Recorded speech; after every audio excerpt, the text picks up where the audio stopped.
Recently, I saw the Infinity Mirror Rooms exhibition by Yayoi Kusama. As a child, Kusama experienced powerful visual hallucinations where she describes her vision being engulfed by dense fields of dots in a process she calls self-obliteration. Her Infinity Mirror Rooms overwhelms and isolates the viewer, similar to how she felt as a child.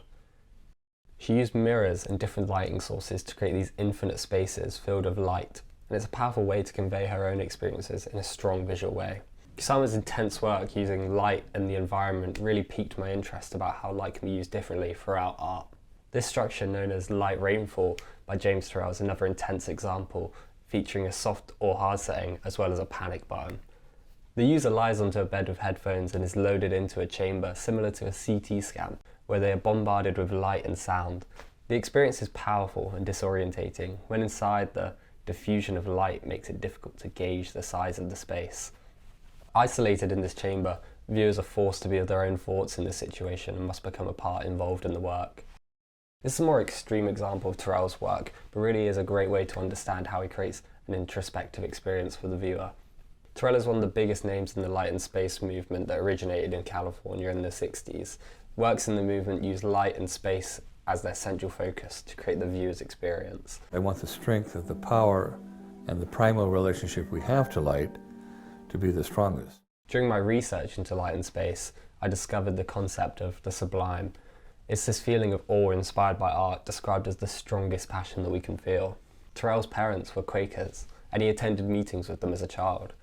That was an interesting relationship with my grandmother, because she was very strongly involved in her spiritual pursuit and always liked to express the fact that in meditation you were to go inside to greet the light, and always talked about the light inside. Quakers meet in silence to try to discover a connection with many things. This could be others around them, God, or in some cases, the light within.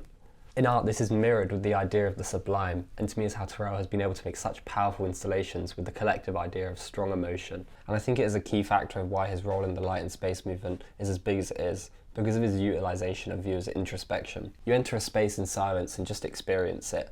There isn't necessarily a clear-cut emotion or idea you should finish at, other than the viewer experiencing and making their own conclusion from what they feel. His works are often made to blend with natural lighting, and many of his creations use controlled openings, like an aperture, to control the interactions of natural and artificial lights present. His magnum opus is the Rodin Crater in the Arizona desert. This is an ongoing project that contains many different observation points and pieces, which again are all about an introspective experience for the viewer. However, I find the location interesting, as being in the desert reduces the lighting pollution or spill that's present in each piece. This control and use of different lighting in Turrell's work is reflected throughout almost all uses of light in art, but most importantly, I believe, would be film. Stanley Kubrick is one of the best examples known for practical lighting in films, describing himself as it just being the way we see things. Kubrick's most famous lighting feat would definitely have to be Barry Lyndon. Due to the time period of the film, Kubrick only wanted the scenes to be lit by candlelight. This was quite a task at the time, but Kubrick was able to produce this scene by using Zeiss lenses specifically produced for NASA for taking photos of the dark side of the moon. The aperture of these lenses would go to about 0.7, which is quite wide. Many times Kubrick actually promoted his gaffers to the role of cinematographer, showing how he held light to a high standard in his films. Kubrick as a photographer and documentary filmmaker, showing where his interest in natural lighting originated from. Another photographer whose work really interested me was Guillaume Milly. Guillaume Milly was a freelance photographer for Life magazine, where he was able to capture many images of famous artists, sportsmen and more. Before this, Milly studied electrical engineering at MIT, and afterwards he would continue to experiment with different lighting and photography techniques. One of his most interesting techniques was the use of stroboscopic photography.